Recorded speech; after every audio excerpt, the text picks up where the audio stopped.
Assalamualaikum. Good morning. Good morning, everyone. Welcome to Geo Pakistan with Huma and Abdullah.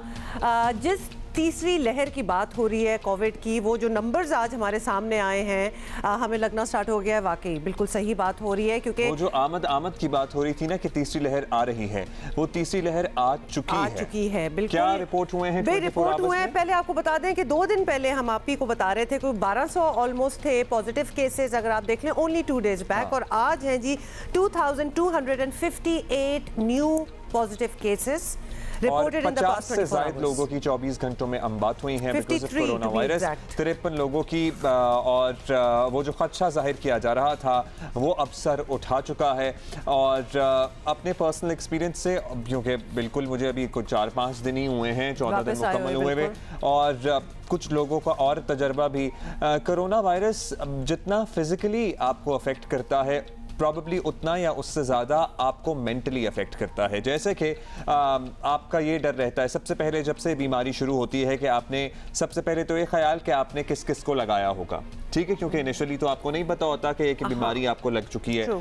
फिर ये ख्याल कि आप दूसरों को कैसे महफूज रखें, मतलब कि मेरे घर में मुझे और मेरी बेगम को था, और अल्हम्दुलिल्लाह अम्मी अबू महफूज थे, तो एक चैलेंज एंड हाफ था कि उन दोनों को अपने आप से कैसे महफूज रखना है। बहुत घरों की मैंने जब ये कहानी सुनी है तो उसमें यही है कि जब ज़्यादा अफराद को हो जाए घर में और बुजुर्गों को ना हो या किसी को ना हो, तो जिसको नहीं हुआ वो अपने आप को आइसोलेट कर ले।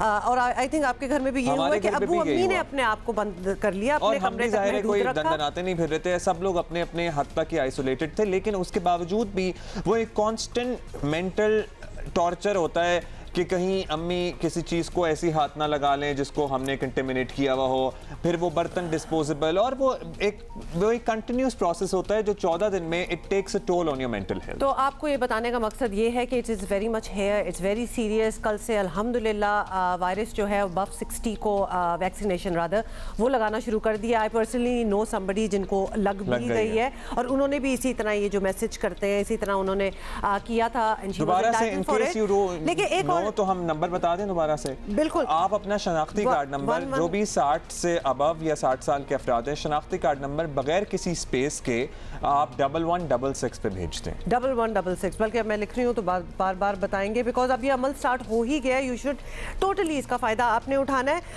और ये जो हम नंबर्स की बात कर रहे हैं, तीसरी लहर की बात कर रहे हैं, आपको पता है कि पंजाब में मंडे से स्कूल्स दोबारा से 2 हफ्ते के लिए बंद करने का एलामिया जो है वो भी आ गया, ऐलान कर दिया इस चीज़ का। Just in Punjab, nothing in KP and Punjab, but Sindh नहीं। तो सिंध वाले अभी आप अपने लिए इंतजार कीजिएगा। ऑब्वियसली ये मेजर्स तभी लिए जाते हैं ना जब चीज़ दोबारा से असेस कर रहे हैं बैठ के, और हम बैठे हैं इधर आपको नंबर्स वगैरह बताने के लिए। एनीवे जी, much more on that later, दोबारा से इसकी बात करेंगे। अच्छा जी, इस वक्त मुल्क में सबसे ज़्यादा अगर किसी चीज़ की बात हो रही है तो वो सेनेट की चेयरमैनशिप की बात हो रही है। कल अदालती फैसले जो सामने आए, इलेक्शन कमीशन की तरफ से जो फैसले सामने आए, आपने वो भी सुन लिए। अब आपको बता दें क्या, सॉरी आपने जब बात स्टार्ट ही की है ना कि इस वक्त मुल्क में सबसे ज़्यादा जो बात हो रही है, आम इंसान को इससे कोई लेना देना है? आई मीन हम भी बैठ के रोज़ बताते हैं जी कितने सेनेटर्स, कितने बात हो तो रही है, लेकिन और हुकूमत भी बड़ी एंथुसियास्टिक और ऑपोजिशन भी, लेकिन अगर इस वक्त मुल्क में किसी चीज़ पे सबसे ज़्यादा बात होनी चाहिए ना, महंगाई नहीं, महंगाई के साथ साथ ये वैक्सीनेशन का process, it is around the corner. मैं आपको एक हाथ पे गिनवा सकती हूँ कि कितने टॉपिक्स हैं which are more important than this. I am sorry, but हुकूमत की पूरी टोटल तवज्जो जो है वो इसी चीज़ पे लग यही रहा है जितनी ये जिद्दोजहद कर रहे हैं। बताएंगे आपके हो क्या रहा है? 52 सेनेटर्स आज रिटायर हो जाएंगे और 48 नौमुंतखब अरकान सेनेट कल हलफ उठाएंगे, और सादिक संजरानी को चेयरमैन सेनेट बनाने के लिए हुकूमत अब हर हरबा इस्तेमाल करेगी, जिसकी शिबली फराज साहब ने एक्सप्लेनेशन दी बाद में कि हर आईनी और कानूनी और सियासी हरबा इस्तेमाल करेंगे। पहले उन्होंने कहा था बस हर हरबा इस्तेमाल कर लेंगे। चेयरमैन सेनेट के इंतखाब पर हुकूमत और अपोजिशन में कल बड़ा मुकाबला होगा। अपोजिशन इत्तेहाद की सेनेट में अक्सरियत है, लेकिन हुकूमत के अज़ाइम बता रहे हैं हफीज शेख के बाद सादिक संजरानी को वो किसी सूरत हारता नहीं देख सकती। हम ये नहीं कर सकते हैं कि हम बिल्कुल शरीफ खेलें और we go by every rule that is in the book. इस दफ़ा हम प्रिपेयर्ड हैं, जो भी होगा कम व्हाट में, we will do whatever is required, whatever is needed to win this election. हम इस दफ़ा कोई नाइस नहीं खेलेंगे। हम जो है तो हर वो कोशिश करेंगे कि ये हमारा कैंडिडेट जो है वो जीते। देखिए इस किस्म के जो स्टेटमेंट्स होते उन्होंने एक्सप्लेन किया था ट्वीट पे, लेकिन उन्होंने कहा जी हम बाय द बुक नहीं, रूल्स के मुताबिक नहीं चलेंगे, हम तैयार हैं। इस किस्म के जो स्टेटमेंट्स होते हैं ना, वो जो स्टांस होते हैं तो बड़ा ही बेलिजरेंट, ऑलमोस्ट गुस्से में कि जी अब हम करके दिखाएंगे।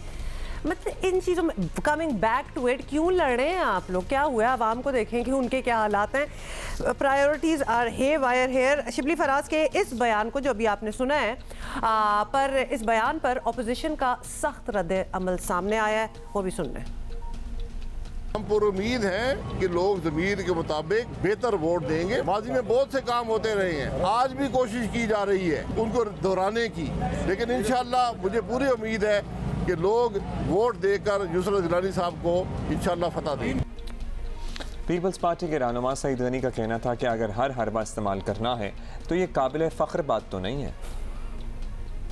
हर हरबा इस्तेमाल करना है आपको सेनेट का इलेक्शन जीतने के लिए, तो ये काबिल फ़ख्र बात नहीं है, ये काबिल शर्म बात है हुकूमत के लिए कि वो धड़ल्ले से कह रहे हैं। और अब सुबह से सफाइयाँ आ रही हैं कि नहीं हम तो आईनी कानूनी ये करेंगे वो करेंगे। वो क्लिप शाहजेब खानजादा का बार बार देखिए, जिस वजाहत के साथ शिबली फराज साहब ये कह रहे हैं कि अब हम बाय बुक नहीं चलेंगे, हम किसी रूल के तहत नहीं चलेंगे। मतलब ये है कि अगर पैसा इस्तेमाल करना पड़ा पैसा इस्तेमाल करेंगे, दौस का इस्तेमाल करना पड़ा हम दौस का इस्तेमाल करेंगे, और किसी इदारे को इस्तेमाल करना पड़ा, कोई जबर करना पड़ा, किसी को अगवा करना पड़ा, किसी को कुछ करना पड़ा, तो हम सब करेंगे।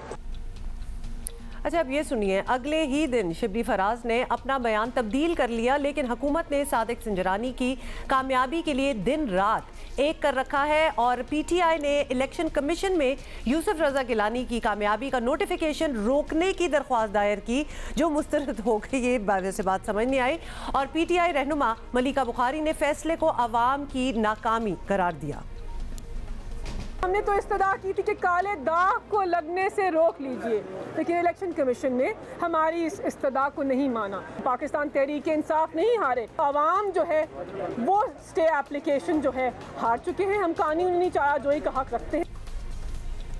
अच्छा ये दरख्वास्त तो मुस्तरद हो गई, साथ ही फैसल वाडा को नाअहल कराने की दरख्वास्त भी मुस्तरद हो गई।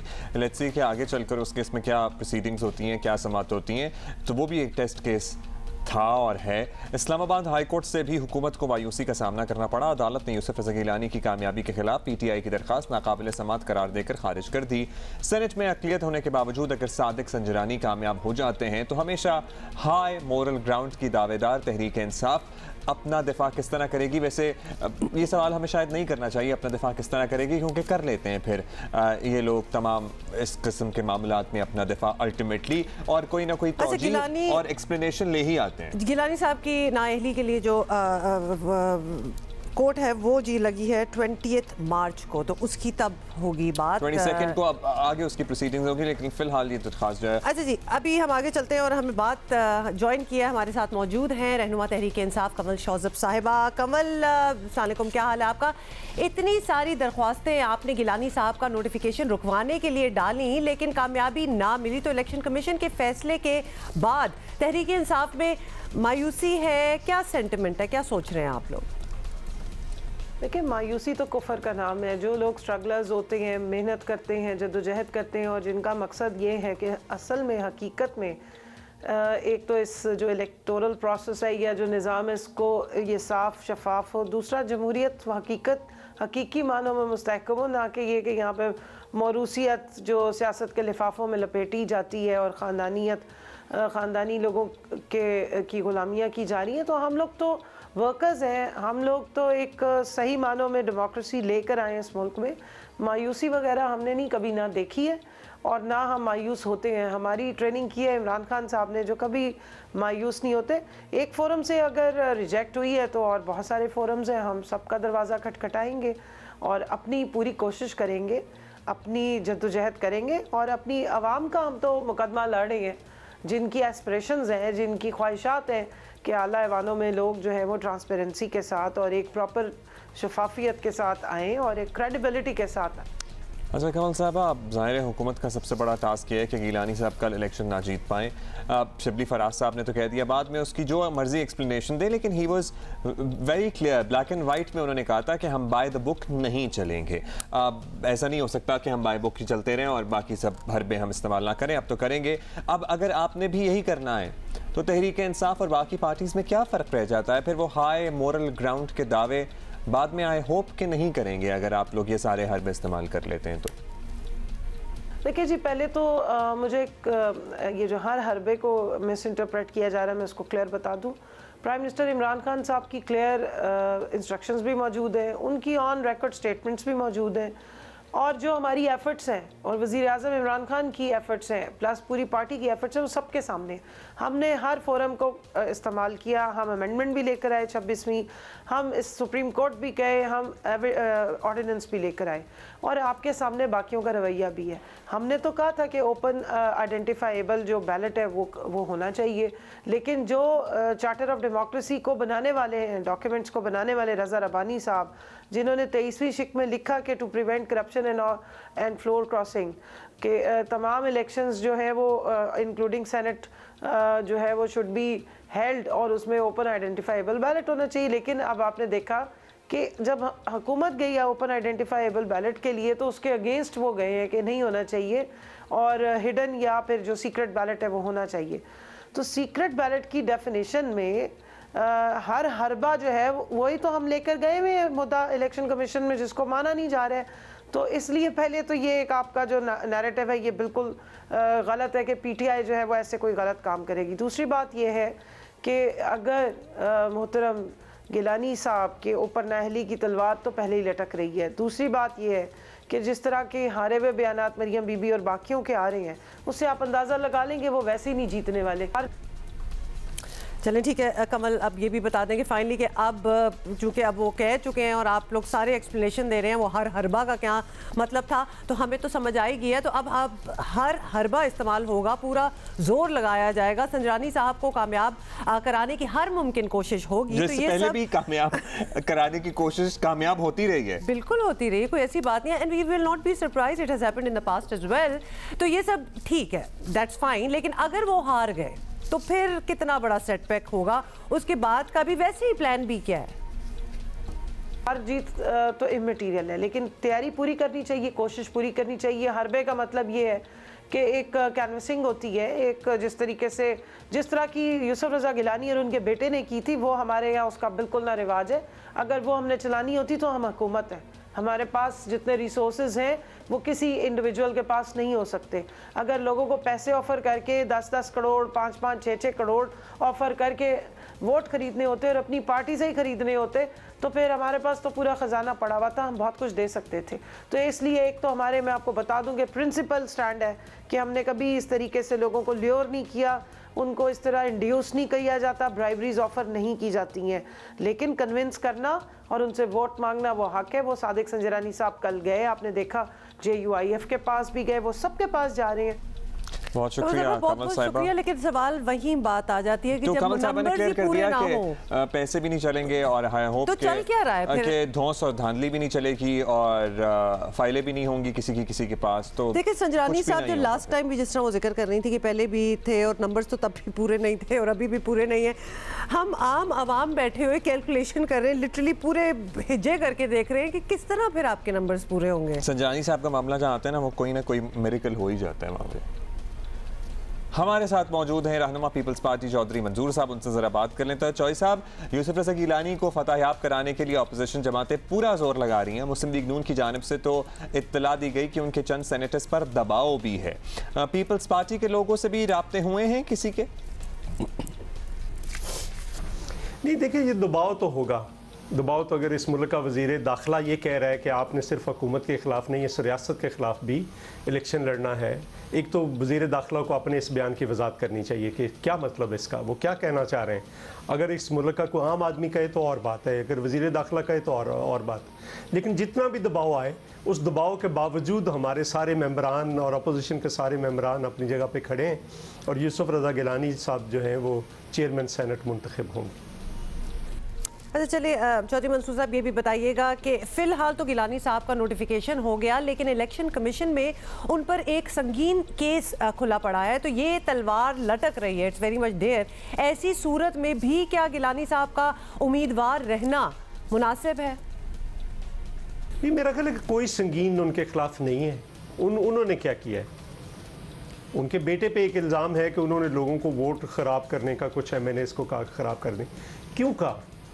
अगर उसके पीछे देखिए, यानी उनका ये कहना कि हम यूसुफ रज़ा गिलानी साहब को वोट देना चाहते हैं, लेकिन PTI कह रही कि हमें वोट बाहर ला कर दें, आप अपना खाली वोट बाहर ला कर दें, हम आपको एक वोट देंगे जिसके ऊपर निशान लगा हुआ होगा, आपने जाकर वो डिब्बे में डाल देना। यानी वोट बाहर लाना ऐन जमहूरियत है। और जब उसने कहा कि अगर आपके पर ये प्रेशर है तो आप फिर ये टैक्टिक इस्तेमाल कर सकते हैं, उसका उन्होंने एक्सेप्ट भी कर लिया। क्या है, कब जब इलेक्शन कमीशन ने कहा कि उन 4 लोगों को भी लेकर आऊँ, तो फिर ये भाग क्यों गए थे? लेकर आते ना, वो आकर कहते कि हमें कोई ब्राइब ऑफर हुई है, वो नहीं हुई। और ख़ुद इल्ज़ाम है, 70 करोड़ का इल्ज़ाम है कादर वाले टिकट पे, अबड़ो वाले टिकट पे 35 करोड़। ये हम नहीं लगा रहे, उनकी अपनी पार्टी लगा रही। और उससे कबल ज़रा देख लें, मुलाजा फरमा लें, पहले इलेक्शन में जस्टिस वजीउद्दीन को बनाया, जो पार्टी का अंदरूनी इलेक्शन था, उसने रिपोर्ट दी कि इसमें पैसे चले, उसको फारग कर दिया। फिर तस्नीम नूरानी को बनाया, उसने रिपोर्ट दी कि ओहदे लेने के लिए पैसे दिए गए, उसको फारग कर दिया। फिर हामिद खान को दूसरे इलेक्शन में बनाया, उसने रिपोर्ट दी कि वोट लेने के लिए, ओहदे लेने के लिए पार्टी के अंदर पैसे चले, उसको फारग कर दिया। यानी एक पार्टी जिसकी हिस्ट्री ऐसी है, किसी और पार्टी पे ये इल्ज़ाम नहीं कि उसने टिकट देने के पैसे लिए, इन पे ये इल्ज़ाम है। और ये इल्ज़ाम हम नहीं, ये सारे इल्ज़ाम तो उनकी अपनी पार्टी लगा रही है। तो मंजूर साहब बहुत शुक्रिया, आपने वक्त दिया। Good luck to you as well. आपके कैंडिडेट हैं यूसुफ रज़ा गिलानी। अब वज़ीर आला पंजाब की मोमिन खुसूसी इत्तलात पर ये स्माइल करें, ये खबर ऐसी है कि जिसपे हम खुश होते हैं। अच्छा कोई ज़बरदस्त बात भी हो रही है, और बात फिर आशिक अवान साहिबा की हो रही है, और वो कुछ ना कुछ तो करती रहती हैं, आपको पता है। तो आज भी कुछ ऐसी ही चीज़, कारनामा हम आपके पास लेके आए हैं। तो ऑपोजिशन पर अपने तंदो तेज जुमलों के लिए वजह से तो ऑब्वियसली खबरों में होती है, फुटबॉल ला रही हूँ ना अभी, मतलब 2 मिनट वेट तो करो, साथ तस्वीरें भी दिखानी होती है ना, आपको पता है हाउ टीवी वर्क्स। तो एनीवे, तो इसके साथ साथ कुछ ना कुछ नया करती रहती हैं, जिस तरह कि अब्दुल्ला ने पहले ही बता दिया, तो खबरों में वो रहती हैं। इस बार लोगों ने उनका मुसव्वर का रूप देखा, बहुत ज़्यादा शायराना सा माहौल एकदम से मुझे लगना शुरू हो गया है। मतलब मैंने खुद नहीं बनाया, देखें वो मुसव्वरी कर रही हैं, और वो पहले वो क्या क्या कर चुकी हैं, ये तो हम आपको दिखाते रहेंगे। लेकिन इससे पहले जो अब्दुल्ला गिनवा रहे थे आपको, अब मेरा ख्याल है पहले सुन लेते हैं क्या हो रहा है यहाँ पे। चलो देखते हैं। और इसको जो है वो इसका वो लगा के अपोजिशन की पिटाई करनी है, और ये PTI बैट के नाल एक छक्का मारना चाहोगे? अच्छा, फजल रहमान, बिलावल या मरियम, एक छक्का। ये बैट दे साइज तो अंदाजा ला लो कि वजन केड़ा चुकेगा। फजल रहमान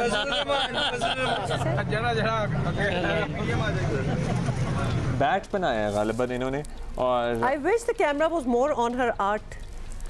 बैट, अच्छा ये अब मुझे जरा अंदाजा हो रहा है कि ये बैट है, ये तख्ती नुमा बैट है, और वो कह रही हैं जी बैट द साइज नाल अंदाजा ला लियो कि केड़ा वजन चुकेगा। किसी भी साइज का बॉल आएगा ना, इतना बड़ा तो बैट बना दिया उन्होंने, तो फुटबॉल भी आया। तो कहा, किसी ने, सहाफी ने पूछा कि अजीब सा सवाल था वैसे, फजल रहमान बिलावल कोई सवाल है वैसे। एनीवे, तो डॉक्टर साहिबा जो हैं वो बड़ी एक्टिव हैं, और वो इससे पहले क्या क्या कर चुकी हैं वो भी हम आपको बताएंगे। तो पहले उन्होंने एक दफ़ा रेस्क्यू 1122 जो है उसकी हेलमेट पहन ली, और उनकी किट भी पहन ली, और एम्बुलेंस मोटरसाइकिल भी चला चुकी हैं वो।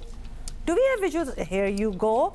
और फिर उन्होंने मार्शल आर्ट्स का मुजाहिरा करके एक बार सबको ऐसा हैरान किया कि दूर दूर हो गए लोग। ये कोई पहले से क्रैक नहीं डाला हुआ था टाइलों में, और इन्होंने ना मुक्का मारा है इसको। चेक करें आप जरा। नहीं, 2 बार दिखाने की कोई जरूरत नहीं है, दर्द हो जाती है। मुखालिफिन के मुंह पे ये मुक्का पड़ेगा क्या उनका? उसके बाद जो उन्होंने कुसून होगा उसके बाद जो इन्होंने एक फुटबॉल की किक लगाई, इतनी मशहूर हुई कि साउथ अमेरिका तक उसकी गूंज जो है ना वो अभी तक पहुंच रही है। ये देखें उड़ के, it's gone, You never saw that ball again. Surprisingly, we saw that ball again. अच्छा, उससे पूछा था कि क्या हाल था उसका? अरे नहीं। अच्छा, सहाफियों से जरा दोबारा से मुसव्वरी वाली बैट क्रिकेट भी खेली। तो दिखाई नहीं Abdullah, how can you like let go of cricket? कोई और गेम रहे? PSL में बातें हो रही थी डॉक्टर साहिबा को कोई टीम देने की। We are kidding and she knows we are joking. हम जब उनसे बात भी कर रहे होते हैं तो हम मजाक कर लेते होते हैं, लेकिन अब वो आर्टिस्ट बन चुकी हैं और अब आप उनका आर्ट देखेंगे। लेकिन उसमें भी ना वो वायलेंस का एलिमेंट हमें नजर आया उनकी गुफ्तगू में। तो आपको वो किक में और उस वो ईंटें तोड़ने में उन सारों में वायलेंस का एलिमेंट ही नजर आया। बहुत बड़ा था तो साफी ने पूछा कि ये खेलने वाला है या मारने वाला है, तो मुझे लगा ये कि एज इफ ये मारने वाला ही बैट है। हमें लग रहा था शायद उनकी ये इंटेंशन ना हो, so we are going to give her the benefit of doubt, but artist वो बिल्कुल बन सकती हैं। और क्या क्या वो कर सकती हैं? Let us give her some ideas. How about that? आप मेरा ख्याल है कि आइडियाज दें, उन्हें टैग करें और साथ में हमें भी टैग करें on Twitter @GeoPakistan। Something that you want to see her doing. हाँ, कुछ रह गया है तो आप प्लीज बताइए कि डॉक्टर साहब हम आपसे आपको ये करता हुआ देखना चाहते हैं। डॉक्टर साहिबा, thank you for writing in to us. बड़े इंटरेस्टिंग आपके मशवरे सामने आ रहे हैं। आई होप कि डॉक्टर साहिबा खुद भी पढ़ लें और हम नहीं सुना सकते। हाँ, अभी हम आगे बढ़ेंगे और डस्का इलेक्शन की बात करेंगे। इलेक्शन कमीशन ने इन्हें 75 डस्का के ज़रिए इलेक्शन की तारीख 18 मार्च से बढ़ाकर अब 10 अप्रैल कर दी है ताकि इंतजामी उमूर को मुकम्मल तौर पर फूल प्रूफ बनाया जा सके। मुतनाज़ पोलिंग स्टेशन का अमला बदलने के साथ साथ फौज और रेंजर्स की तैनाती की भी दरख्वास्त दी गई है। Wow, Daska is really important now एकदम से। तो 19 फरवरी को आपको बताएं कि डस्का में होने वाला ज़िमनी इंतखाब मुल्की तारीख का मुतनाज़ तरीन इलेक्शन था और फायरिंग से 2 अफराद की जान भी चली गई थी। इलेक्शन की रात को 23 प्रिजाइडिंग अफसरान पोलिंग बैग समेत लापता हो गए थे, जो कि सुबह 6 बजे के बाद सामने आए। तो मतलब जो चीज़ें आप एक मूवी टाइप सीन में सोच सकते हैं ना, तो वो चीज़ें डस्का में हुई हैं। मुस्लिम लीग नून ने हल्के में दोबारा पोलिंग का मुतालबा किया था, लेकिन तहरीक इंसाफ सिर्फ चंद पोलिंग स्टेशन पर दोबारा पोलिंग कराने के हक में थी और इलेक्शन कमीशन ने धांधली के खदशे के पेश नज़र डस्का इंतखाब का कल अदम करार देते हुए दोबारा इंतखाब कराने का ऐलान किया था। अभी हमें ज्वाइन किया है, हमारे साथ मौजूद है रहनुमा PTI उस्मान डार साहब। डस्का में पोलिंग की तारीख जो है वो आगे बढ़ा दी गई है, तो आपने तो इस हल्के में काफ़ी काम किया है। आपकी नज़र में तहरीक इंसाफ के लिए ये अच्छी खबर है या कुछ तहफ़्फ़ुज़ात हैं आपके? इलेक्शंस होंगे लेकिन कुछ अरसे बाद। देखिए, हम इलेक्शन के लिए तैयार हैं, पाकिस्तान तहरीक इंसाफ के वर्कर्स तैयार हैं। जहाँ तक इलेक्शन की तारीख़ आगे बढ़ाई गई है, 10 अप्रैल रखी गई है और इलेक्शन कमीशन ऑफ पाकिस्तान की प्रेस रिलीज़ से भी ये वाज़ेह है कि उसकी बुनियादी वजह यही है कि जो निशानदेही की थी पिछले इंतखाब की वजह से इलेक्शन कमीशन ऑफ पाकिस्तान ने कि इन ऑफिसर्स को हटाने की ज़रूरत है, उन ऑफिसर्स को हटाए जाने के बाद अभी नए अफसरान की तैनाती नहीं की गई थी, जिस वजह से डेट को 10 अप्रैल पे लेके गए हैं। और पाकिस्तान तहरीक इंसाफ साफ़ और शफाफ इंतखाबात पे यकीन रखती है। यही हमारा मुतालबा सेनेट इंतखाबात में भी आ, तो इंशाअल्लाह ताला हमारी तैयारी पूरी है। अब 10 अप्रैल को मैदान लगेगा। अच्छा उस्मान डार साहब, आपकी तो ज़ाहिर मर्जी नहीं थी, लेकिन बहरहाल डस्का में दोबारा इलेक्शन होने तो जा रहा है। पिछली बार बड़ा कम मार्जिन नज़र आया था, इस बार क्या नई तैयारी है, क्या नई स्ट्रैटेजी होगी आपकी इस इंतखाब के लिए? देखिए, हम तो हर तरह से इलेक्शन के लिए तैयार थे। हमारा मुतालबा सिर्फ यही था कि PMLN के जो उम्मीदवार हैं उन्होंने तो 23 पोलिंग स्टेशंस का मुतालबा किया था कि इस पे रीपोल होना चाहिए, उनको तहफ़्फ़ुज़ात हैं, जबकि रिटर्निंग ऑफिसर जो इलेक्शन कमीशन ऑफ पाकिस्तान की आँख और कान है, मैं समझता हूँ डस्का NA 75 में, उनके मुताबिक 14 पोलिंग स्टेशन में प्रेमा फिशाई या ऐसे शक शुबात थे कि शायद यहाँ नताइज में कोई रद्दोबदल किया गया है। तो हमारा मुतालबा ये था कि आप RO की रोशनी में 14 पोलिंग स्टेशंस पे रीपोल करा लें या चलें 23 पे करवा लें जो PMLN का मुतालबा है। सारे का सारा इलेक्शन सेट असाइड कर देना, कुल अदम करार दे देना। 2 लाख से ज़्यादा वोटर्स 19 फरवरी को बाहर निकले जिन्होंने डस्का NA 75 में वोट डाला। उसके बाद तमाम के तमाम पोलिंग स्टेशंस पे मैं आपको और कौम को बताना चाहता हूँ 360 पोलिंग स्टेशंस पे वोट कास्ट किया गया। बिल्कुल एक जो रेशो है मर्दों की औरतों की, उस तनासब से भी आप देखें ख़वातीन भी बाहर निकली, मर्द भी बाहर निकले। तो ये कहना कि लोगों को वोट डालने से उस दिन रोका गया, इस वजह से हमारा मुतालबा था कि आप उन पोलिंग स्टेशंस पे इलेक्शन कराएं। हम भी तैयार हैं जिसके ऊपर कोई मसाइल हैं।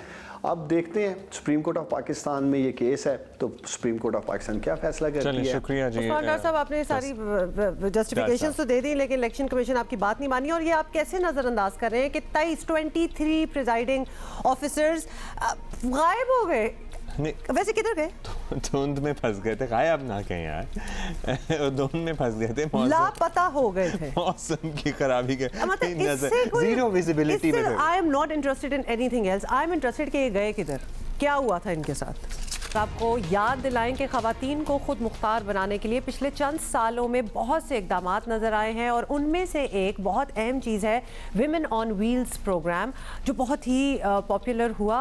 इसे मुल्क भर में बड़ी कामयाबी मिली। और पता है क्या हुआ, मेरा ख्याल है कि विमेन्स इन व्हील प्रोग्राम को ये क्रेडिट देना चाहिए कि इसके बाद सड़कों पे ख़वातीन हमें बाइक राइड करती हुई, अपनी सवारी खुद इस्तेमाल करती हुई नजर आई, और वो साइड जो पहले बहुत ही अनयूजुअल और रेयर थी, भाई जब इन्होंने ख़वातीन को दावत दी, उनको ट्रेनिंग दी, फ्री मोटर बाइक्स भी डिस्ट्रीब्यूट हुई, तो नेचुरली वो रुझान तो बढ़ना था ही।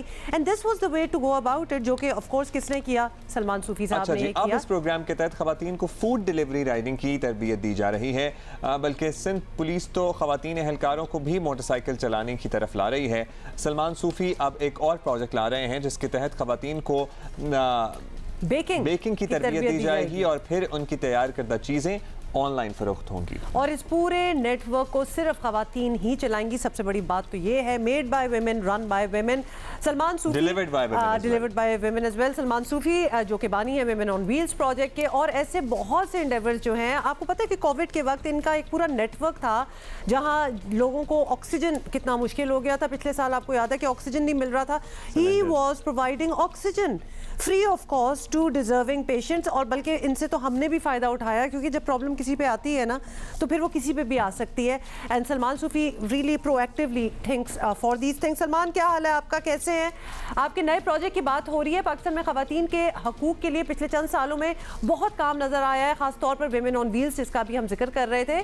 अब वो ख़वातीन को बाख्तियार बनाने में काफ़ी एक्टिव रहा है ये प्रोजेक्ट। तो आजकल इस प्रोग्राम के तहत क्या कुछ हो रहा है? कुछ हमें पता चल रहा है, लेकिन आपकी ज़ुबानी सुनना चाहते हैं।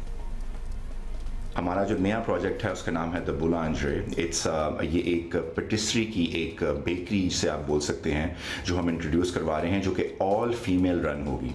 इसमें जो हमारी मेन शेफ़ हैं सारा सुल्तान, वो कॉर्डन ब्लू लंदन से ग्रेजुएट हैं, and she is very kind to join अस।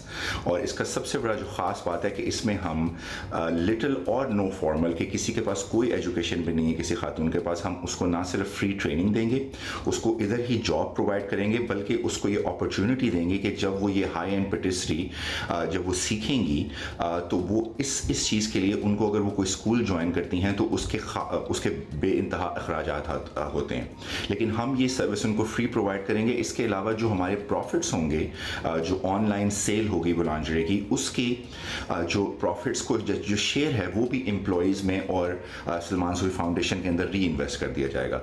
तो जो इवेंचुअल एक इकोनॉमिक साइकिल है कि वुमेन ऑन व्हील्स के तहत लड़कियों को ट्रेन किया गया कि वो डिलीवरी करें, और फिर बुलांजरे के तहत इनको जो है वो स्किल्स दी जाएं ताकि वो अपने फ्रेंचाइजेस फिर पूरे पाकिस्तान में आगे जाके एक्सपैंड कर सकें। So much thought have gone into this process. Very nice, Salman साहब। सलमान साहब, आप लोग ख़वातीन के लिए दीगर और कई मंसूबों पर भी काम करते नजर आते हैं, कुछ उनसे मुताल्लिक भी बताते हैं। ये तो I can't wait to have some और ख़ास तौर पे जो आपने बात की है ना सलमान साहब, जो के लिटिल एजुकेशन और नो एजुकेशन, हर किसी के लिए ये है। This is an art form, आप सीखना चाहें तो सीख सकते हैं। और बहुत महंगा होता है इसको सीखना भी, तो उसका खर्चा भी उठा रही है सलमान सूफी फाउंडेशन। प्लीज़ बताइए और क्या कुछ कर रहे हैं? हमारा वुमेन ऑन व्हील्स प्रोग्राम जो कि हमने पंजाब से स्टार्ट किया था, फिर उसको हम सिंध में लेके गए। हमने सिंध में अराउंड 3,000 to 4,000 लड़कियों को ट्रेन किया।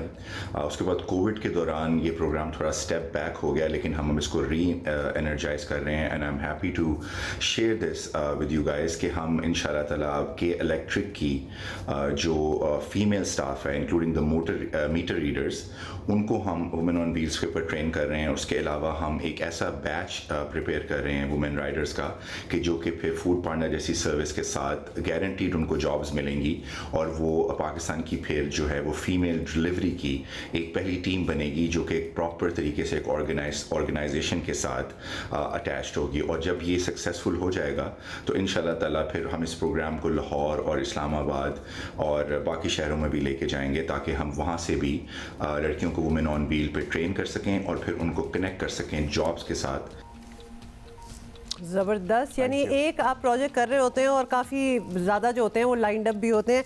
बहुत ही अच्छी बात है। Thank you so much for doing what you doing. Salman Sufi foundation. मैं तो ज़रा खाने पीने में भी ज़्यादा बहुत ज़्यादा इंटरेस्ट। हाँ, तो आपको क्या लगता है मुझे मेरी खुशियाँ कहाँ से आ रही हैं? ऑब्वियसली कुछ खाना पीना भी मिलेगा।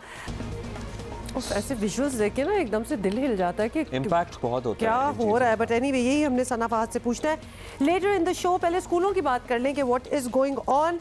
अच्छा जी, एक दफ़ा फिर आपको बताएं कि कोरोना के बढ़ते केसेस के बाद एक मरतबा फिर पुरानी पाबंदियां वापस आ गई। कुछ भी हो, बच्चों का तालीमी साल ज़ाया नहीं होना चाहिए। कोरोना केसेस में इजाफे को देखते हुए एक बार फिर NCOC के अहम इजलास के बाद पुरानी पाबंदियां वापस आ गई। सिनेमा हॉल्स को 15 मार्च से खोलने का फैसला वापस हो गया।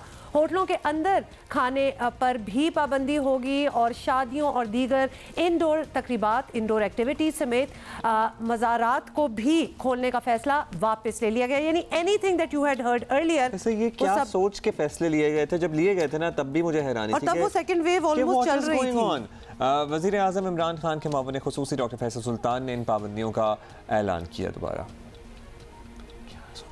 अम्यूजमेंट पार्क जो है ये सारे मुल्क में शाम 6 बजे बंद करने की हमारी डिसीजन और हदायत है। इंडोर वेडिंग्स हैं यानी जो हॉल्स के अंदर हैं, और जो रेस्टोरेंट्स हैं जो कि कमरे के अंदर या हॉल के अंदर खाना खाने की जो सूरत हाल है, और सिनेमाज और श्राइन्स, ये हमने पहले कहा था कि 15 मार्च से ये विड्रॉ हो जाएंगी यानी इनकी इजाज़त हो जाएगी।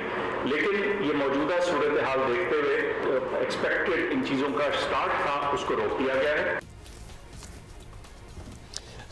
पंजाब, खैबर पख्तूनख्वा और आज़ाद कश्मीर में अब 15 मार्च से तालीमी इदारे 2 हफ्तों के लिए बंद रहेंगे। सिंध बलोचिस्तान और गिलगित बल्तिस्तान में 50% बच्चे स्कूल आते रहेंगे। इन शहरों में सोमवार मंडे से स्कूल जो और एजुकेशन इंस्टीट्यूशन जो है वो 2 हफ्ते के लिए बंद हो जाएंगे, और वो है इस्लामाबाद, गुजरांवाला, लाहौर, गुजरात, मुल्तान, रावलपिंडी। उसके अलावा यही फैसले का इतलाक इस्लामाबाद पे भी होगा। इस फैसले का इतलाक पेशावर पे होगा जहां हमें पॉजिटिविटी रेशो ज़्यादा नज़र आया है। सिंध में, बलूचिस्तान में हालात जो हैं वो अभी तकरीबन ठीक हैं, और वहाँ पे ये फैसला किया गया कि जो 50% बच्चे हैं वो रोज़ आया करेंगे। आपको बताएं कि वज़ीर तालीम के ऐलान ने एक बार फिर वालिदैन को शदीद उलझन का शिकार कर दिया है, और तालीम का पहले ही बहुत नुकसान हो चुका दोबारा स्कूल्स की बंदिश से तालीमी साल ज़ाया होने का ऑब्वियसली ख़दशा है। और कोरोना वैक्सीनेशन पॉलिसी की तरह हुकूमत की तालीमी पॉलिसी भी आवाम को समझ नहीं आ रही। पहले तो खोला क्यों, फिर खोल दिया तो बंद। एक्चुअली वो टाइमिंग भी ऑफ थी, थोड़ा सा हम इसके बारे में बात भी कर रहे थे। हमें इस वक्त ज्वाइन किया है वज़ीर तालीम सिंध सईद गनी साहब ने। गनी साहब, सबसे पहले तो बाकी बातें बाद में, आपको ये फैसला कैसा लगा पंजाब, KP इनका 2 हफ्ते के लिए स्कूल बंद करने का? देखिए, एक तो मैं ये वजाहत कर दूँ कि कल जब मीटिंग हुई तो तमाम सूबों के जो वज़राए तालीम थे उनका ये मौक़िफ़ था कि हमें स्कूल बंद नहीं करने चाहिए। लेकिन चूँकि पंजाब और खैबर पख्तूनख्वा में स्प्रिंग की वेकेशंस होती हैं ग़ालिबन 15 दिन के लिए, जो सूबा सिंध में नहीं होती, तो वहाँ फिर जो डॉक्टर फैसल थे उन्होंने और शफ़कत महमूद साहब ने ये तजवीज़ दी कि वो जो बाहर की छुट्टियाँ होती हैं उसको आप 1 हफ़्ता अर्ली कर लें। ताकि उन शहरों में ख़ास तौर पे जहाँ पे नंबर जो है वो बढ़ रहे हैं और शरह जो है 9% के करीब है, वहाँ थोड़ा सा उसको ब्रेक कर सके। तो इस बुनियाद पर सिर्फ जो 10 के करीब शहर है गालिबन, जिसमें एक पेशावर है और बाकी पंजाब के हैं, वहाँ पर सिर्फ अर्ली छुट्टियाँ कर ली गई हैं, जबकि बाकी जो पूरा मुल्क है वहाँ पर उसी तरह स्कूल खुले रहेंगे और 50% वहाँ अटेंडेंस होगी। अच्छा, अब गनी साहब इसमें बहुत सारी बातें हैं, तो क्या हमने जब पहले स्कूल खोले थे एज एन बाकी मुल्क की बात करें तो क्या जल्दी खोल दिए थे? क्योंकि वालिदैन के पर्सपेक्टिव से सोचें और इवन टीचर्स के भी, तो ये सिलसिला समझ ही नहीं आता कि कब बंद होगा, कब स्कूल खुलेंगे, कब बंद हो जाएंगे, किस तरह बच्चे आगे प्रमोट होंगे। वही 1 साल से ऊपर हो गया। वैक्सीनेशन का जो हाल है वो तो हम सबके सामने ही है कि हम इस पर भी तसल्ली से नहीं बैठ सकते कि हमारी एक कंसिडरेबल परसेंटेज वैक्सीनेट हो जाएगी तो चीज़ें नॉर्मल हो जाएंगी। उसमें भी लगता है कि सालों लगेंगे अभी तो। अब्दुल्ला, अब ये एक तल्ख हकीकत है कि कोई भी शख्स 100% यकीन से ये नहीं कह सकता कि स्कूल हम जो खुले भी हुए हैं ये किताब से खुले रहेंगे। खुदा न खास्ता अगर हालत ज़्यादा ख़राब होती है तो हो सकता है कि पूरे मुल्क में आपको बंद करना पड़े, हो सकता है कि खुदा न खास्ता फिर आप लॉकडाउन की तरफ चले जाएं। लेकिन जिस तरह सिचुएशन चेंज हो रही होती है उसी तरह फैसले भी हो रहे होते हैं। मैं सिर्फ आपको याद कराऊं कि कुछ अर्सा पहले, शायद गालिबन 2 हफ्ते हुए होंगे, जब शफकत महमूद साहब ने ये ऐलान किया कि अब 1 मार्च से पूरे पाकिस्तान में 100% अटेंडेंस के साथ स्कूल खुल सकते हैं, जिससे हमने डिसएग्री किया और हमने कहा कि नहीं, हम उसी तरह चलेंगे 50% जिस तरह पहले तय हुआ है। तो बाद औक़ात फैसले मैं नहीं कहता हूँ कि कोई उन्होंने गलत सोच के साथ किए होंगे, नीयत उनकी ठीक थी, उन्होंने अच्छा सोचा होगा, लेकिन हालात चेंज हो गए। अब वही शफकत महमूद साहब कल बैठ के ना सिर्फ स्कूल बंद करने की बात कर रहे थे बल्कि और एक्टिविटीज़ जो इजाज़त जिनकी दी गई थी उनके ऊपर भी कुछ मज़ीद रिस्ट्रिक्शंस उन्होंने लगाई है। तो कोई भी शख्स यकीन से नहीं कह सकता, लेकिन हमने कोशिश ये की है कि बच्चों का जो पहले नुकसान हुआ है किसी तरह से उस नुकसान से निकलने की कोशिश करें। और कल भी जब मीटिंग में ये बात हो रही थी तो तमाम जो एजुकेशन मिनिस्टर का ये मौक़िफ़ था, 1 साल में बच्चे बिल्कुल डिस्कनेक्ट हो गए थे स्कूल के साथ, तालीम के साथ। हम बड़ी मुश्किल से थोड़ा सा किसी हद तक हम उनको कनेक्ट किया है, वो तालीम हासिल कर रहे हैं, कुछ स्कूल जा रहे हैं, कुछ ऑनलाइन ले रहे हैं। अगर दोबारा हम उसको ब्रेक करते हैं तो फिर शायद हमें बहुत वक्त लगेगा कि हम दोबारा ये तालीम उनके आगे कर सकें। हाउएवर ऑब्वियसली जब केसेस नंबर्स हम हाई देखते हैं और फिर फैसले इस किस्म के देखते हैं, एनसीओसी का डायरेक्टिव देखते हैं, तो फिर लगता है कि ये करना ही पड़ेगा। सिंध ने हाउएवर हमेशा अपने तरीके से असेस किया और खुद अपने डिसीजंस लिए हैं। तो गनी साहब, वफाकी हुकूमत ने फैसला किया है कि कोरोना वायरस के क्लस्टर्स या हॉटस्पॉट्स जिसको कहा जाता है उनकी बुनियाद पर मखसूस इलाकों में लॉकडाउन या माइक्रो लॉकडाउन की पॉलिसी जो है वो जारी रहेगी। तो सिंध में इस वक्त सब खुला है, हम देख रहे हैं, खुदा न खास्ता केसेस बढ़ते हैं तो सिंध हुकूमत का क्या फैसला होगा? स्कूल्स तो एक तरफ, लेकिन ओवरऑल क्या करना है? इस वक्त अल्लाह का शुक्र है कि पूरे मुल्क में ही सिर्फ ये जो 10-12 शहर हैं जहाँ पर शरह ज़्यादा है, अदरवाइज पूरे सूबे में सिंध में ख़ास तौर पे जो शरह है वो बहुत कम है। और कराची जो पहले काफ़ी ज़्यादा नंबर्स थे वहाँ 3% के करीब हैं, कभी बाज़ होगा 3% से भी नीचे आ जाते हैं। तो ये अंडर कंट्रोल सिचुएशन है और जो हेल्थ एक्सपर्ट्स हैं वो इसको जज करते हैं हॉस्पिटल्स के ऊपर जो प्रेशर होता है उससे। तो इस वक्त हमारे सूबे में जो राय है हेल्थ एक्सपर्ट्स की, इवन आमतौर पर जब मीटिंग एनसीओसी की होती है तो मेरी और हेल्थ मिनिस्टर की डायरेक्शंस बिल्कुल वेस्ट और ईस्ट वाली होती हैं, वो एक तरफ होती है मैं दूसरी तरफ होता हूँ। लेकिन कल उनका भी ये ख्याल था कि नहीं, हमारे हॉस्पिटल्स पे इतना प्रेशर नहीं है, तो अभी हम इसी तरह कंटिन्यू करें।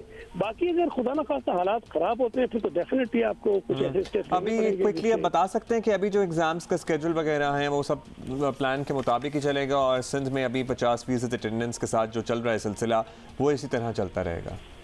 जी अब्दुल्ला, सिंध में इंशाल्लाह ताला हमारी कोशिश है, अल्लाह ताला इसी तरह करम करे, हम उसी तरह कंटिन्यू करेंगे और हम चाहेंगे कि बच्चों के एग्जाम्स वक्त पर हो जाए इंशाल्लाह। जी थैंक यू गनी साहब। और आप मुझे बता रही थी ना कि your niece as soon as schools reopen. जी बिल्कुल, in Lahore my niece contracted Covid और स्कूल्स खुले हैं, वो 1-2 दिन ही गए हैं, but I am not sure whether they got it from the school और somewhere else. But the point is, देखिए गॉट आपको कहीं से भी हुआ हो लेकिन वो भी तो स्कूल जा ही रही थी ना, तो किसी और को भी तो उधर से लग ही सकता है, कैरियर हो जाता है बच्चा। सर पंजाब की सूरत हाल मालूम कर लेते हैं। वज़ीर तालीम पंजाब मुराद राज साहब हैं हमारे साथ। मुराद राज साहब, मुल्क में वैसे तो स्कूल वगैरह में हाजिरी कंट्रोल करने का कहा गया है, लेकिन पंजाब में हालात ज़ाहिर है काफ़ी ख़राब हैं कि स्कूल बंद करना पड़ गए जिन शहरों का तस्करा हो रहा है। तो क्या अब आगे का प्लान है, कुछ क्लियर है पिक्चर? हमने सिर्फ स्कूलों के नंबर्स नहीं देखे, हमने पूरी डिस्ट्रिक्ट के नंबर देखे हैं कि वहाँ पे क्या क्या प्रॉब्लम्स आ रही हैं। और जब क्योंकि जो प्रॉब्लम है वो सिर्फ स्कूलों तक नहीं है, बाकी सब जगह पे भी है। सो जहाँ पे हमें नंबर्स देख रहे हैं कि हम स्पाइक कर रहे हैं, वहाँ पे हमने ये फैसला किया और डाटा देख के फैसला किया कि कहाँ, नहीं तो क्रॉस द बोर्ड करना और क्रॉस द बोर्ड पंजाब में करना बड़ा आसान था, मगर हमने कहा नहीं, क्योंकि बच्चों का इतना हर्ज हो चुका हुआ है। So we have to look at the data and make the right decision. So इसलिए हमने जब डाटा देखा और उसके बाद हमने फैसला किया कि 60 डिस्ट्रिक्ट्स के अंदर हमें अभी 2 हफ्ते की छुट्टियां देनी पड़ेंगी और उसके बाद फिर देखते हैं इंशाल्लाह ताला स्कूल खुलेंगे, फ़ौरन खुलेंगे, ज़रूर खुलेंगे। ठीक है मुराद राज साहब, ये भी बताइएगा कि 2 हफ्ते के लिए स्कूल बंद होंगे, फिर हालात देखकर ही फैसला होगा कि ये खुलेंगे या नहीं। फेयर इनफ, तो स्टूडेंट्स के तालीमी साल का पहले ही बहुत नुकसान हो चुका है, क्या इस दोबारा बंदिश के बाद भी मुमकिन होगा तालीमी साल पूरा करना? क्या आपकी सेंस क्या कहती है? देखें, जो बच्चों का हर्ज हुआ है उसमें तो देयर इज़ नो डाउट कि उसमें बहुत हर्ज हुआ है। सो इसलिए अब पूरी हमारी कोशिश है कि तालीमी साल पूरा भी होगा और इंशाल्लाह ताला आप देखना कि जो एग्ज़ाम्स हैं, स्पेशली जो सेंड अप्स वगैरह हो रहे हैं और जो एंट्रेंस एग्ज़ाम्स हो रहे हैं, वो अभी भी अलाउड हैं। मैं ये बड़ी क्लैरिटी से सबको बताना चाहता हूँ कि वो दोनों चीज़ें, जो सेंड अप एग्ज़ाम्स हैं और जो एंट्रेंस एग्ज़ाम्स हैं, वो अलाउड हैं। उसके अलावा स्कूल्स बंद होंगे, मगर हमारी पूरी कोशिश है, देखिए at the end of the day बच्चों की ज़िंदगियाँ और टीचर्स की ज़िंदगियाँ, उनकी फैमिलीज़ की ज़िंदगियाँ जो है वो सबसे ज़रूरी चीज़ है। और बच्चे भी, और ज़ाहिर है फिर वो कैरियर जब बनते हैं तो घर में और लोग भी उससे मुतासिर होते हैं। अब मुराद राज साहब, पूरी सूरत हाल में एक बार फिर वही मामला बन रहा है कि तालीमी साल मुतासिर होने के बाद तलबा इम्तिहान कैसे देंगे, तो क्या इस बार भी बगैर एग्ज़ाम के प्रमोट करने का ऑप्शन है या कोई और रास्ता है, या घर से कोई एग्रीगेट लगा के कुछ जो पहले सोचा था? देखिए, पिछले साल एक दफ़ा प्रमोट कर दिया था विदाउट एग्ज़ाम्स, इस साल बिल्कुल भी ऐसा कुछ नहीं होगा। इंशाल्लाह ताला हमने पहले भी जो होमवर्क दिया था छुट्टियों के अंदर, उसको भी ग्रेड किया जा रहा है और MCQs वगैरह बाकी सब चीज़ें जो हैं उनको, सब चीज़ों को ग्रेड किया जा रहा है। सो इंशाल्लाह ताला आप देखना कि एग्ज़ाम्स भी होंगे, बाकी सब चीज़ें भी होंगी और देखते हैं। बहुत शुक्रिया मुराद राज साहब हमसे बात करने का। ऑफ कोर्स कोशिश पूरी यही होगी कि स्कूल्स खुलें और सिलसिला दोबारा से हो, लेकिन किया नहीं जा सकता जब तक ये ना हमें पता चल जाए कि हम कोविड फ्री हो चुके हैं। वो भी एक बहुत ही पाइप ड्रीम लगना स्टार्ट हो गई है। हम दोबारा से क्लियर करते हैं कि ये अक्रॉस द सूबा कोई ऐलान नहीं हुआ है ऐसा कि स्कूल। मैं आपको एग्जैक्टली बताऊंगी कहाँ कहाँ हुआ है। कोई 7 है जी, जिसमें फैसलाबाद, गुजरांवाला, लाहौर, गुजरात, मुल्तान, रावलपिंडी, सियालकोट। पंजाब के 7 बड़े शहर हैं जहाँ पे 15 से 28 मार्च तक स्कूल बंद करने का ऐलान किया गया है। इसके अलावा पेशावर भी है। और मगर जब ये ऐलान हुआ तो आपको पता है माशाल्लाह सोशल मीडिया पे जो हमारे स्टूडेंट्स हैं वो मुख्तलिफ किस्म के रिएक्शंस देते हैं। उनको पढ़ाई की जरूरत ही क्या है, वो वैसे ही इतने स्मार्ट है क्योंकि शफकत महमूद साहब दोबारा से टॉप ट्रेंड बन गए। टॉप ट्रेंड, वो मीम्स के किंग, बादशाह बन चुके हैं। तो इस बार बड़े उनको कुछ दिखाना चाहते हैं, देख लेते हैं। सिंध और बलोचिस्तान से तलबा का इजहार अफसोस भी सामने आता है ना अपनी सूरत हाल पर। कहते हैं कि काश हम भी पंजाब में पढ़ते होते तो वो भी सारा सिलसिला स्टार्ट हो जाता है। Do we have any memes to show? There you go. Loving person with 2 hearts. तमाम उम्र तुमको जिंदगी का प्यार मिले। अच्छा, ये दुआएं थी उनके लिए। ईद कार्ड्स पे शेर नहीं लिखे होते थे, बिल्कुल वही वाले, द किंग ऑफ स्टूडेंट्स। अच्छा, ये जी मिस्टर बीन के साथ भी है। After listing news of holidays, students एक तरफ हैं लेफ्ट पे और राइट साइड पे पेरेंट्स की सूरत है। बेचारे पेरेंट्स की परमानेंट शक्ल होगी है पूरे 1 साल में, हो गई है वैसे। और सिंध, KP और बलोचिस्तान लेफ्ट साइड में जो आमिर दिखा रहे थे, हम बड़े गुस्से में था। और बाकी जो पंजाब के बच्चे हैं इन 7 जगहों के तो बड़े खुश थे। ऐसे बहुत ज़्यादा मीम्स बन रहे हैं। The best you can do is go enjoy them. अच्छा जी, अभी आगे बढ़ेंगे। और कल हमने आपसे कुछ वीडियो शेयर की थी और हमने पहले भी कहा है कि जब भी टिकटॉक टाइप एप्लीकेशन पे पाबंदी की बात आती है तो हम बरमला इसकी मुखालफत करते हैं, क्योंकि हमारे यहाँ वैसे कौन सी एंटरटेनमेंट की चीज़ें मौजूद हैं आवाम के पास। कोविड का ज़माना, रेस्टोरेंट्स भी बंद है, सब कुछ बंद है, टिकटॉक भी बंद करता हूँ। मतलब है कि अकल की बात करनी चाहिए। और वैसे तो ज़्यादातर हमारे यहाँ लोग एंटरटेनमेंट पर्पसेस के लिए ही यूज़ करते हैं टिकटॉक, लेकिन अगर उसमें कुछ ऐसे टिकटॉकर सामने आ जाएं जो कि इतनी खूबसूरती है, इतना आर्ट है कि जहाँ एक चीज़ मैसिवली देखी जा रही है, बहुत पॉपुलर है, और उसी में आप कोई काम की चीज़ भी डाल दें तो आप व्यूअरशिप देखें कि उसकी क्या होगी। और उनमें से आधों को भी अगर बात समझ आ जाए तो फिर तो विन-विन सिचुएशन होगी। अगर कोई 5 को भी समझ में आ जाए तो ये समझ आ जाए वो मैसेज और उसकी मेहनत वसूल हो जाती है। और ज़ाहिर है जहाँ एंटरटेनमेंट है वहीं एजुकेशन का भी ज़रिया बन सकती हैं ऐसी चीज़ें। और ख़वातीन के आलमी दिन के अगर हवाले से ही बात कर लें, अब वो जो सिलसिला चला हुआ है 8 मार्च से, और ख़वातीन के हुकूक़ की शऊर की आगही और इस सिलसिले में जो कोशिशें की जा रही हैं, और टिकटॉक पे जो ज़्यादातर यूज़र्स हैं ना, वो ज़्यादातर ऐसे हैं जिनको अपने हकूक़ के बारे में आगाही है ही नहीं, सिरे से उन्हें पता ही नहीं है। Not just TikTok, I think the rest of the country as well. तो इस इतने में जी एक टिकटॉकर आती हैं, she is young, Sana Fahad. कल भी हम इतने इम्प्रेस थे इनके टिकटॉक से कि हमने कल भी चलाया था शो पे। आज सना को हमने अपने शो पे इनवाइट किया है। हाउ आर यू सना? अस्सलाम वालेकुम फॉर हैविंग मी ओवर। अच्छा सना, सबसे पहले तो you have been doing TikTok for a while now, आपको पता था कि ये चीज़ कितनी पॉपुलर होगी? नहीं, एक्चुअली मैंने जब शुरू किया था कंटेंट मेकिंग तो वो मोस्टली जो था वो फ़नी था। आई am a very lively person in real life, तो सब ने मुझे बड़ा पुश किया कि मुझे इसको ना सोशल मीडिया पे लेके जाना चाहिए। तो more than TikTok I used to do it on Instagram as well. तो मैंने जो है ना makeup artist, I am a freelancer makeup artist, self taught makeup artist, फिर टिकटॉक शुरू किया, इन्फ्लुएंसिंग शुरू किया, एंटरटेनमेंट का वो पार्ट बनी। देन आई थॉट कि अब इसको किसी तरह से मैसेज कन्वे करने वाला भी कुछ ऐसा क्रिएटिव किया जाए जिससे मैसेज कन्वे भी हो।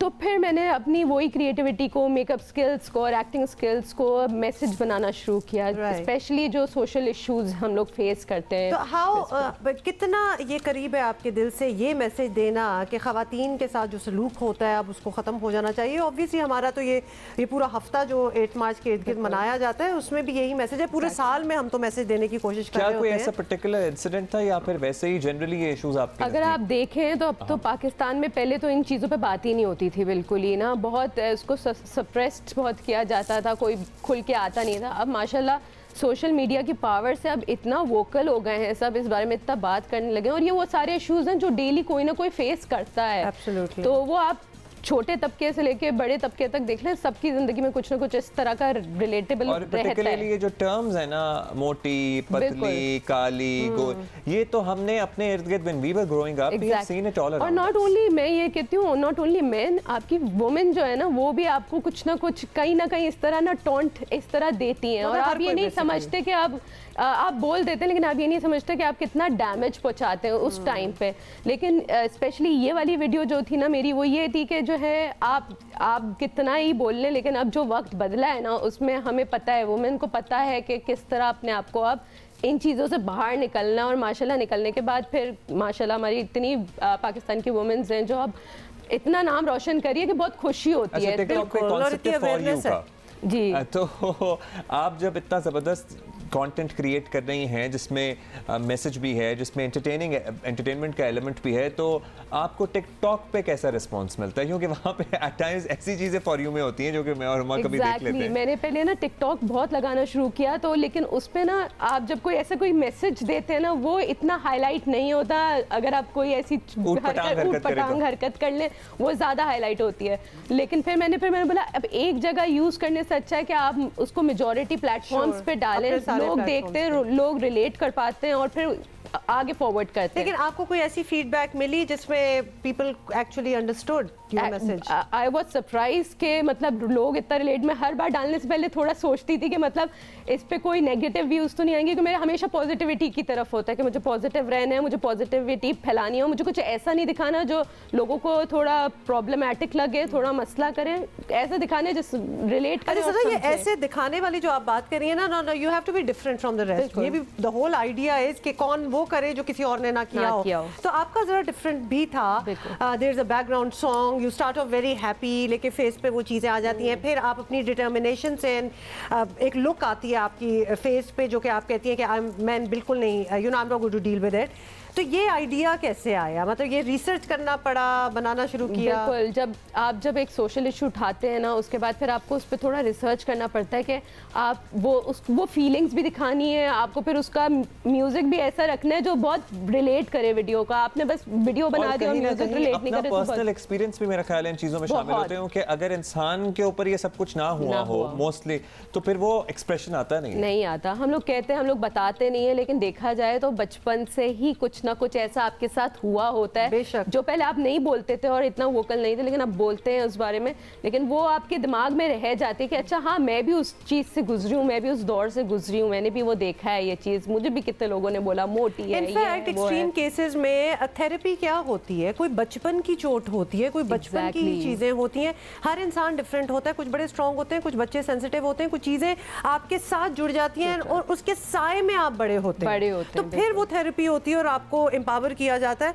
So this is the thing, unfortunately पूरी हमारी जो कौम है, हम में से कोई ऐसा नहीं है जिसने कोई इस किस्म की चीज़ ना फेस की हो, ना एक्सपीरियंस की हो, एक्सट्रीम केसेस के बारे में ना सुना हो, अगर आपके साथ ना भी हुआ तो कोई फैमिली में, कोई फ्रेंड्स के साथ, मतलब you keep hearing that. Okay, so अब आपकी एक, वुड यू से सना कि आपकी इस वीडियो के बाद आपकी पॉपुलैरिटी सर्ज हुई है?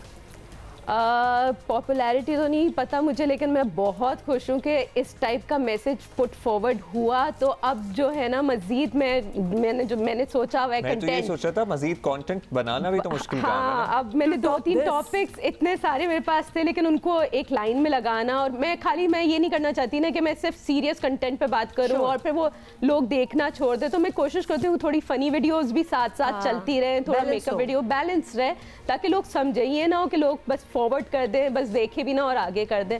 तो थोड़े थोड़े दिन से एक कंटेंट लाती हूँ ताकि जो चलिए आप इंस्टाग्राम का और अपना टिकटॉक का हैंडल बता दें। सना फहद है, सैयदा सना फहद है इंस्टाग्राम का और टिकटॉक दोनों का, यही दोनों का सैयदा सना फहद।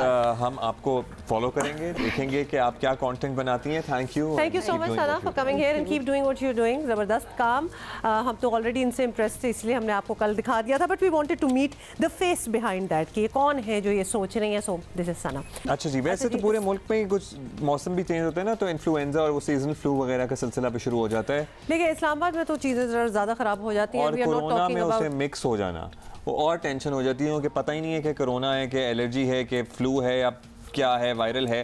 कोरोना के दिनों में इस्लामाबाद में पोलन एनर्जी का मौसम आ गया है और शहरी बहुत ज़्यादा मुतासर हो रहे हैं। मास्क और ज़्यादा पहने जनाब, फिर तो और इस मरज़ की अलामात भी ऑलमोस्ट कोरोना से मिलती जुलती हैं, तो सबको एहतियात की ज़रूरत होती है। कुछ मखसूस पौधे और दरख्त हर साल पोलन एनर्जी का सबब बनते हैं, लेकिन इस साल इसका फैलाव मामूल से काफ़ी ज़्यादा है। पाकिस्तान मेट्रोलॉजिकल डिपार्टमेंट की जानिब से शहरियों को अलर्ट भी जारी किया गया है कि पोलन के असरात रवा माह के दरमियान सबसे ज़्यादा होंगे, एज इन मार्च के मिड में। तो हम इस पे और जो लोग जिनको एलर्जीज ऑलरेडी भी होने में वैसे भी हो जाती हैं, लेकिन जो ऑलरेडी एस्मेटिक हों तो उनके लिए तो ये बहुत ही मुश्किल होता है। In fact sometimes doctors advise them कि आप शहर से चले जाएं कुछ देर के लिए, क्योंकि इट्स एवरीवेयर। तो यही हमने पता करना है कि क्या हालात हैं इस्लामाबाद में इस वक्त। पिम्स इस्लामाबाद से मुंसलिक हैं जनाब डॉक्टर हैदर अब्बासी। डॉक्टर साहब बहुत शुक्रिया। डॉक्टर साहब, अब इसमें टेंशन, वैसे तो पोलन एलर्जी हर साल ही आती है, लेकिन इस मरतबा टेंशन ये है कि कोरोना और इसकी अलामात भी मिलती जुलती हैं। कोरोना भी डिफरेंट अलामात हर शख्स के हिसाब से दिखाता है, तो किस तरह डिफ्रेंशिएट करें कि कोरोना नहीं है, पोलन है, क्योंकि हर इंसान के लिए टेस्ट कराना फीजिबल और अफोर्डेबल भी नहीं होता फिर। जी बिल्कुल, जैसे आपने कहा कि पोलन एलर्जी तो हर साल होती थी और इस बार कुछ ज़्यादा पोलन काउंट जो अदाद-ओ-शुमार आ रहे हैं उसमें पोलन काउंट काफ़ी ज़्यादा है। और आपको पता है कि जो पाकिस्तान मेट्रोलॉजिकल डिपार्टमेंट है वो डेली की बेसिस पे 24 आवर्स की बेसिस पे पोलन काउंट को अपडेट करता है अपनी वेबसाइट पे। तो इस वक्त वो उसको क्लासीफाई करते हैं लो, मॉडरेट, हाई, वेरी हाई। तो मैं आपको ये बताता चलूँ कि इस वक्त वो वेरी हाई की जो लिमिट है उससे भी तजावज़ कर चुका है। 45,000 से ज़्यादा पोलन काउंट लास्ट 24 में आज में हमने रिपोर्ट किया। उसके अलावा साथ ही कोविड के केसेस भी दोबारा से आना शुरू हो गए। जैसा आपने खुद बताया कि कोविड के अलामात जो है वो भी बड़ी नई नई अलामात देखने में और नए तरीके से प्रेजेंट कर रहा है। तो अमूमन लोगों में जो है वो जिनको पहले से एलर्जी है और लोग ज्यादा परेशान है, उसमें जो वैसे तो कुछ काफी हद तक अलामात मिलती जुलती भी हो सकती है, लेकिन जो पोलन है इसमें बिलखुसूस ये होता है कि छींकों का आना और फिर नोज स्टफी हो जाना, नाक का बहना, आंखें सुर्ख हो जाना, खारिश होना। जब ये सांस की नाली में चला जाता है पोलन, तो इसकी अलामात उन लोगों में बिल्कुल ऐसी होती हैं जैसे दमे की बीमारी में होती है और उनको फिर सांस में दुश्वारी होती है। और इसके अलावा वो सांस से सिटी की आवाजें आती हैं और ये बड़ा मुश्किल हो जाता है पेशेंट के लिए, क्योंकि एक तरफ तो अगर वो बाहर जाते हैं और उनको पोलन से बचना है, मास्क का इस्तेमाल भी करना है और वैसे भी आउटडोर एक्टिविटीज को लिमिट करना है, तो जब वो इंडोर रहेंगे तो उनको ये भी ख्याल करना है कि इंडोर वो सोशल डिस्टेंसिंग का ख्याल रखें, कोई बाहर उनको पोलन से बचना है और अंदर उनको कोविड से बचना है। तो ये बिल्कुल मुश्किल भी हो गया है और हम स्क्रीन पे साथ साथ दिखा भी रहे हैं, नेबुलाइज किया जा रहा है छोटे छोटे बच्चों को भी, क्योंकि एलर्जीज तो किसी को भी हो सकती हैं।